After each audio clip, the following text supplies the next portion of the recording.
Je me suis rendu compte qu'il existait une communication intuitive qui n'est pas du tout la même que celle qui passe par les oreilles, que nous devons décoder par nos oreilles. Les sons nous arrivent et là il y a des problèmes de compréhension chez beaucoup d'entre eux.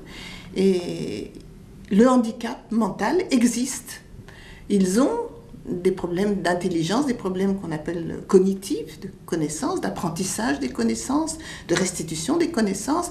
Les réponses aux tests ne sont pas bonnes et pourtant, il y a cette compréhension intuitive qui fonctionne chez tous, même chez les sourds profonds, donc ils entendent mais d'une autre manière que par les oreilles. Et les bébés aussi n'ont pas l'oreille mature pour comprendre un discours de cette nature-là. Et pourtant, ils arrivaient à discuter avec moi de manière extraordinaire. Donc j'ai cherché dans cette voie de communication d'inconscient à inconscient.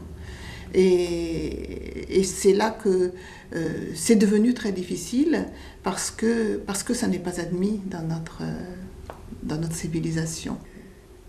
Et puis, ça, si vous voulez, la grosse difficulté pour faire passer cette méthode, c'est pas tellement pour les personnes dites normales qui utilisent l'outil, parce qu'elles savent que ce qu'elles écrivent vient d'elles-mêmes. Ça leur parle, ce qu'elles écrivent. Vous voyez, elles peuvent le dire. Alors que les personnes handicapées n'ont pas cette possibilité-là.